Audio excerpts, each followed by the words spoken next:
Hey guys, today is Thursday, February the 2nd of 2023, and I wanted to do a quick update on the US dollar, DXY. So without any further delay, let's get into it. I was waiting for FOMC to end so I could kind of show you what are my thoughts, what am I seeing. So I'm going to start off with something I haven't really shown, but I always watch and keep it on my radar, is a Commitments of Trader report.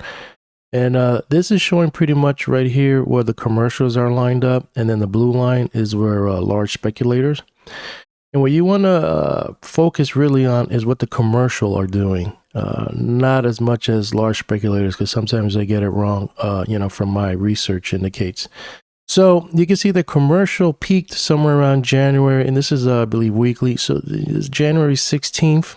They put a high here, and then the low was from like December 19th. So look at this kind of like candles, but like, like trading range. Right? So right now we're in a trading range where you got a low on December 19th and you got a high on the 16th, and we're like right smack in the middle. If we take out December 19's position range, that means that the dollar is going to go higher.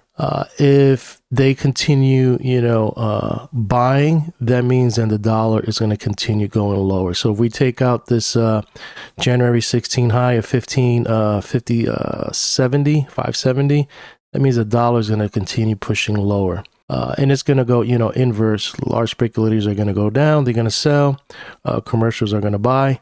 And now if the dollar goes up, large speculators are going to, keep accumulating and buying, while commercial is going to be selling. So that's the theory behind it. So keep an eye on that. We're kind of like in this range, undecisiveness is either going to go higher or lower. And you want to see where the big money is piling up.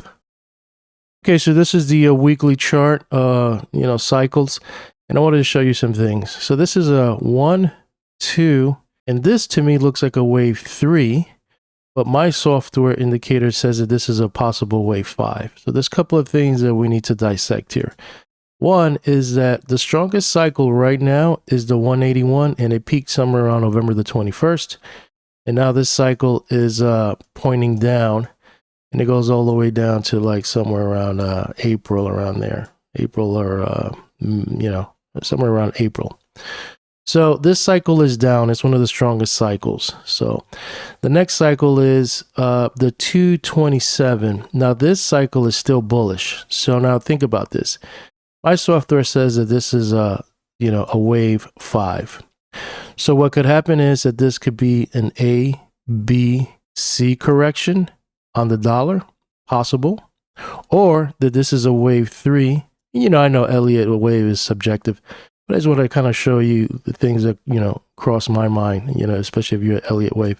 So this is a wave. If this is a possible wave 3, then we're working on wave 4, and wave 5 is still in the works, which kind of lines up for the future for this cycle to line up with this projection, Elliott Wave count. Now that's the 227 cycle. The third cycle is the 395. This is a bigger cycle. So this one even, shows even more time into the future. So 1, 2, let's say this is a 3, and now we're working on wave 4. So wave 5 could potentially go all the way into March, which I know there's a lot of stuff lining up in March. And maybe this wave 5, if this is going to play out, can retest the highs of the dollar. You never know. Just something to think about. Now, if it's not a wave 5, and this is a wave 5 according to the software, then this is going to be an A, B, C correction. So those are the two probabilities of what could play out. During the 227, same thing. This could be an A, B, C. Or wave 4 and 5 is in the works. So those are the two, within those two cycles, the 227 and the 395. Now the 181 is pretty much down. So there is no promise, it could do an ABC correction, but it's just going to go down. So that's definitely it. Or, it could also do 4 right here, even with this, because I seen that happen. That's why I call that cycle trap, the bear trap. And it goes and does 5, and then it just crashes, crashes down A, B, C, down. So those are the things I'm looking at in regards to the weekly. I'm not going to bother with the daily because this is more the bigger picture. We'll go to the next clip. In regards to seasonality, you see that February is pretty strong using a 5-year. You see the 80% and also 100% on March. So February and March within 5-year average are pretty strong months for the dollar. So that's one thing you want to keep on back of your radar. Using 10-year, you can see that February is still strong. March is, not as strong, but, still up there compared to January. And then if you go 15 years, you can see that February is still strong and March is like kind of right behind it. And then do the 20 years max, you can see that February is still the strongest and March comes in, somewhere in second. Okay, so this is my seasonality chart, and this is the area of focus I have. What's interesting is in regards to the 5, the 10, and the 15 year, they all kind of bottom out somewhere around February 1st, 2nd, 3rd, around there. And then the dollar gets this nice little rally. We know already that February's strong. March is a little stronger. And then, April kind of is weak, depending on which average you're using, 5 or 10 or 15. Looks like the 15, pulls in deeper. Even also the 10-year, the 5-year kind of goes sideways, and somewhere around mid-April, it gets another little bump. But they were kind of like from February on start moving higher. Is that going to play out? That remains to be seen. I am looking at February the 3rd for a possible entry point. It's all going to be depending on volume and price action. But I believe this Friday could probably be where I will probably pull the trigger. I'm just kind of still, hawking it down, staying vigilant and watching it. But the seasonalities are confirming for a nice little rally. Now, the only thing is this rally going to be like a wave 4? We all know that, we're, in regards to the daily, this is still in the works of a wave 3, and then there's supposed to be a wave 4, and then a wave 5, and then, resume the trend. So, it's one of those things, you have to, pick your pill. You either, however it's going to play out, just make sure you put a stop below wherever your risk is, just in case you're wrong. And if it does a dead cat bounce and pulls out, then you're wrong, so that's what my plan is. But I wanted to show you in regards to seasonality, everything is lining up in regards for a nice little rally. The problem is that if this was a wave 5 right here, it would be perfect. Right now, we're in a wave 3 on the daily chart. So you got a 4 and a 5. So I want to see how that's going to, play out and consolidate and see how these Elliott Wave counts are going to pan out with all this cycle and all this other things. So I'm really like pretty much back testing all this stuff to just kind of get an idea what is going to have an edge, what's going to play out, what kind of forecast worked out and what didn't work out, and take notes and apply it to the knowledge bank. So this is a preview of my mind map. So I have sentiment, monthly's at 50, weekly's at 72, and daily at 6. So that's really good for a nice little entry, even for a swing trade, which I'm thinking about this week, probably into the Friday, either today or maybe Friday. But the price I'm looking for is at 98. That's very key. As you can see, January 20th, I had it of 114, and that means 114 days from September the 28th. Price and time interchangeable, connected together, and you can see that didn't really play out. I didn't see volume. I didn't see a nice spike, a nice movement to the upside, or anything to that effect. So other dates I have here: 9/11, March the 11th, 7/17. So other dates I have. The trend in regards to COT report is kind of sideways. That's what I'm looking at now.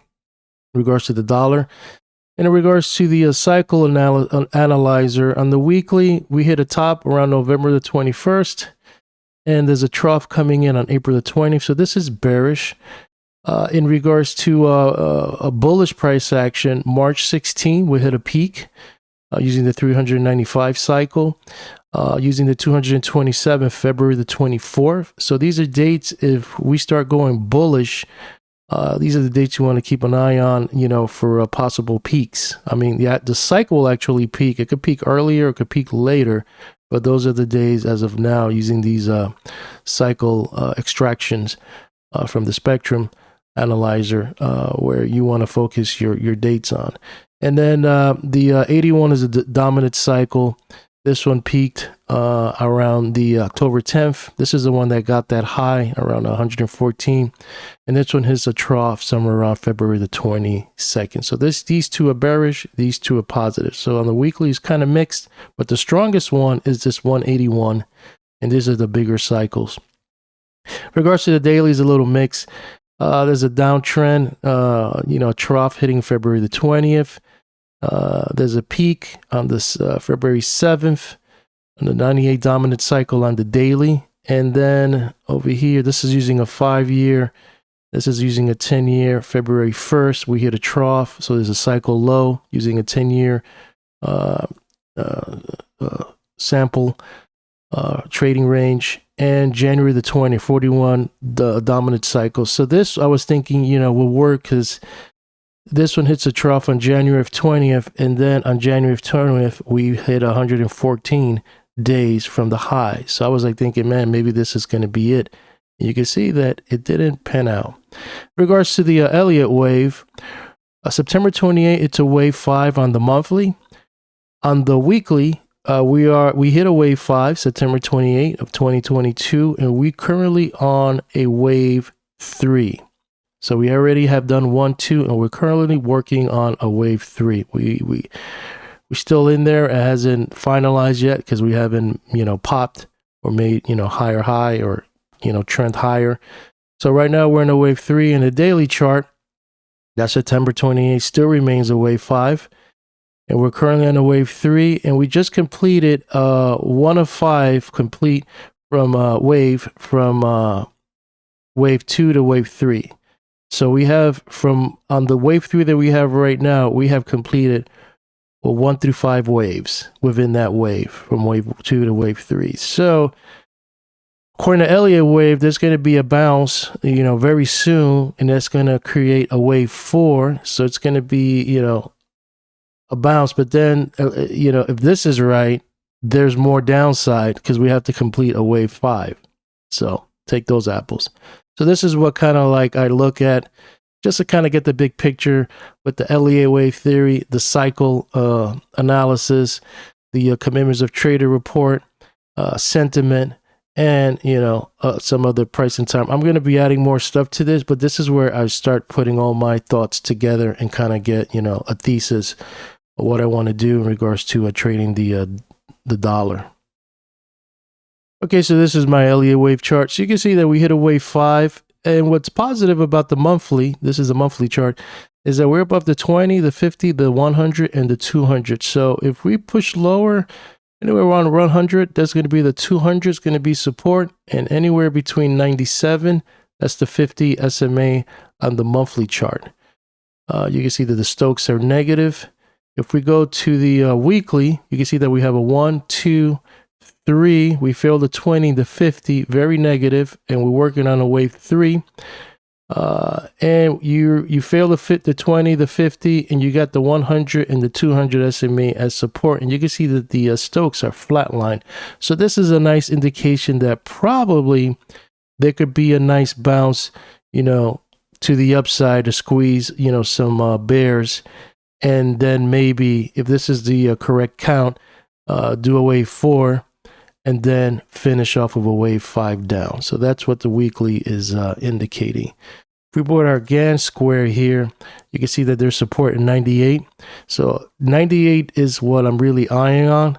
It could be 98.25. Anywhere between 98, that's, I think, the sweet spot to build a position, you know, low risk, and see if it holds and then turns around.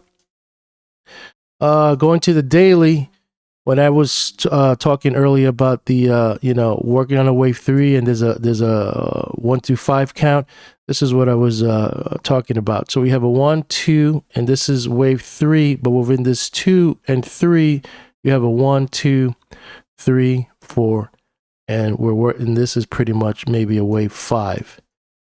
So it's going to be now then, wave 4, somewhere up here. It's a projection of 105, maybe even 104. Maybe test that 50 or maybe test that 200, anywhere around here where there's like a nice pivot.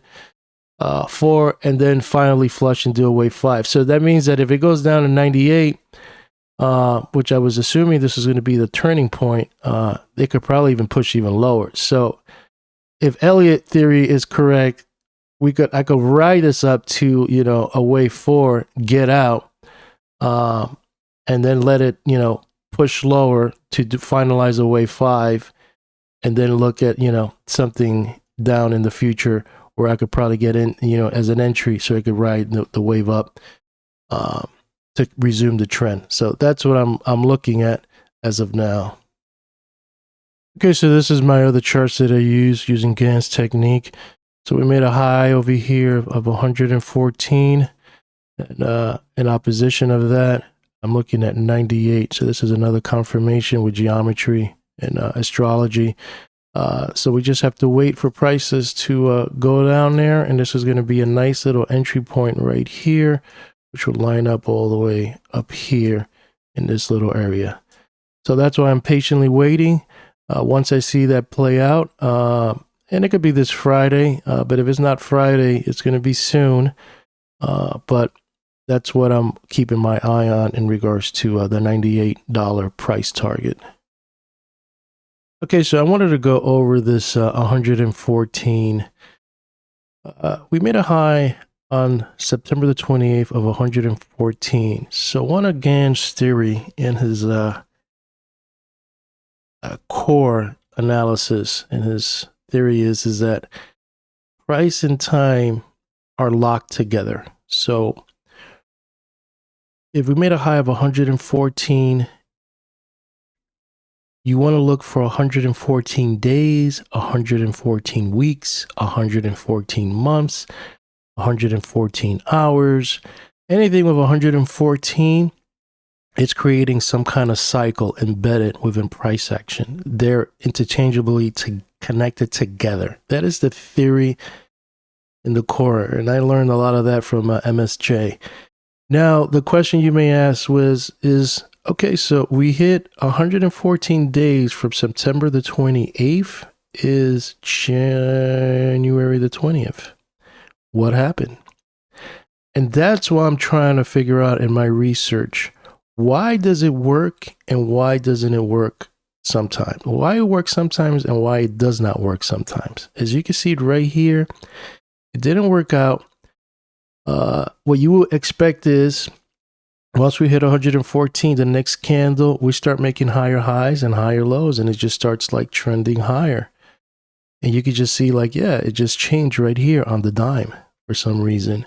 But for some reason, it didn't really work out here. It kind of went sideways, even maybe low, retested some lows. And then here looked like it wanted to do it. But then, FOMC came out and it pushed lower. So in my research, some things work and then some things don't work. But you have to be vigilant and be consistent and always have this in the back of your mind, because this is the theory that Gann, worked on. So he must have figured out there's something else going on in the background that, could trigger this and could not trigger this. And he was very confident in figuring that out. I haven't figured that out yet, but I am in research mode and I'm going to figure that out, why it didn't work out here. It must be that there's something else that needs to connect. And what I just showed you in the video and stuff like that is that there's maybe something else, another variable, another component, and something else in regards to the structure of this instrument that needs to play out, that this is not as important or takes priority. That's the only way I could explain it and look at it. But it doesn't diminish the importance of it. This is should be automatic, because this is one of the theories that Gann figured out, is that price and time are connected. So I would never discount it, but I will always have it in the back of my mind. It's like, all right, so here's a possible turn, just because this theory, says that, price and time are connected. So I'll already automatically, we made 114 high, and we haven't, we have a fail new high here, we have a fail new high here, we have a fail new high here. We already are below the supply zone. Then I have to start looking out into a future 114 days, and that leads me to here. And then wait to see price action and volume to confirm, if we start, going sideways and then start going up and then never look back, that's positive. That means it worked. But if we start going sideways low, we go up and then we take out that low, then, it didn't really take effect of price and time being connected together. So then there's something else going on. What I'm trying to explain is there's something that it's more important that takes a priority in regards to the analysis. And it's like so much, in regards to Gann's theory, there's just so much. And I figured that he already figured that out, because I'm assuming he's done this probably 100 of millions of times. And he's like, all right, so you know what? Sometimes price and time, are not that interconnected. There's something going on that, is more important than that. But I will still take value to it. What would be nice is that whatever theory or calculations that he, mathematically figured out aligns with this price and time, then it's like a secret, superpower potion where it all lines up like what I call clusters, and then it explodes up. But for some reason, it didn't work out here. But nonetheless, I still continue using that technique. And now I'm looking at, the square of 9 and looking at other, astrological things just to see what would happen. So now we move then to the next thing, which will be to look at that 98. And that's where I have this buy zone here. So this is the 98 and change around here. So this would be the area that I will be looking to place a position and put a nice stop, and then just see, what's going to play out.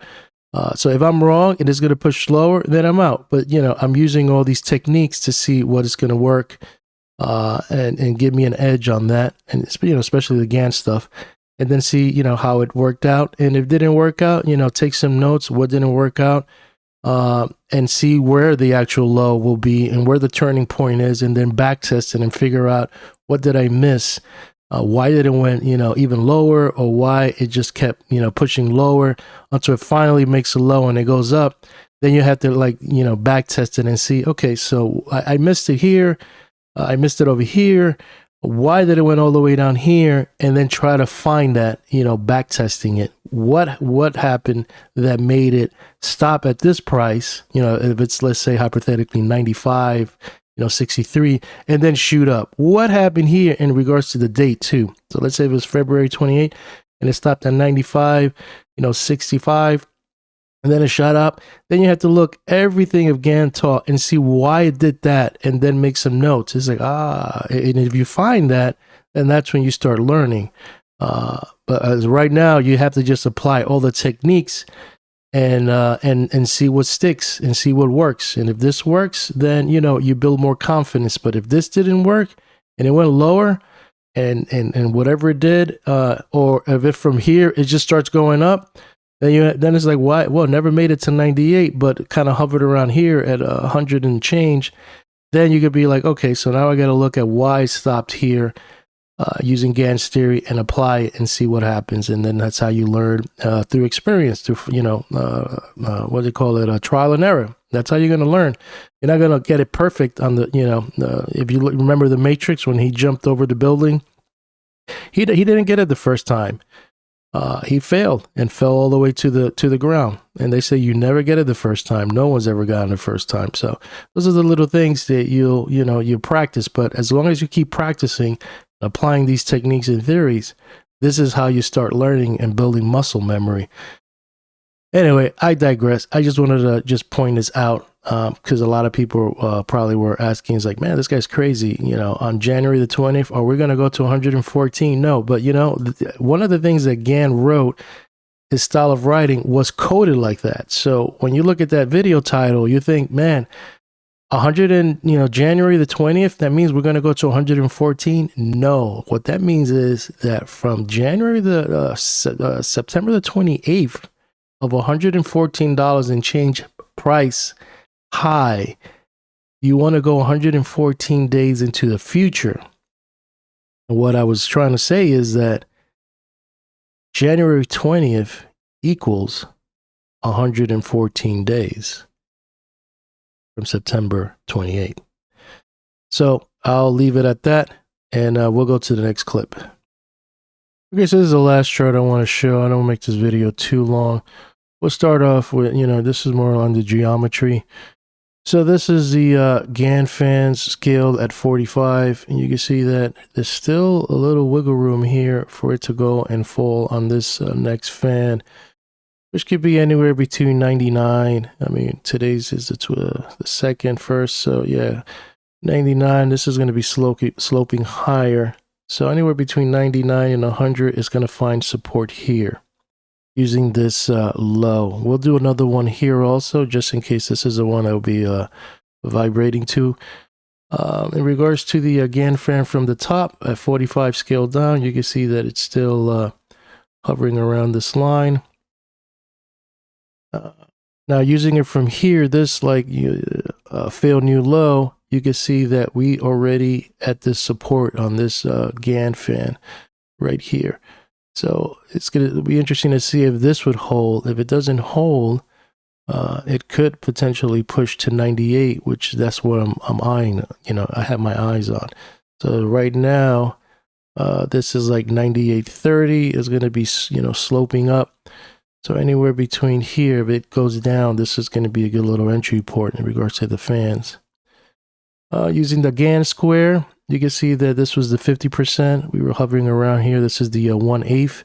That's 98.77. So you can see that there's some support there. And then this is angle up here. So it's kind of like a no man's land. Another Gann square I have from a different swing point. You can see that there is this angle coming up here, and this is, I believe, the 1/6. That's 98.99. So anywhere between 98 and change, I think it's going to be the nice little area to go long. This is a pitchfork. That was just to kind of see if I could get that swing high there. And over here, this is the important one, because this is the first impulse wave of these 2 points, of 3 points. You can see that we were trying to hold that area right here, but we failed, and now it's pushing lower. So it'd be interesting to see if we could regain that. So this is going to be an important angle to regain. If we could close above that, if we ever hit 98 and change and go back up there and kind of find support there, chances are it may hit the 50. And then hit this 100 and maybe could retest that. And, it could be that wave 4 that we were looking for into wave 5, or it could be that ABC correction that is going to go down. Either way, how it's going to play. In regards to Fibonacci, you can see that we were just hovering around this 50, and still that number 98 continues to pop up.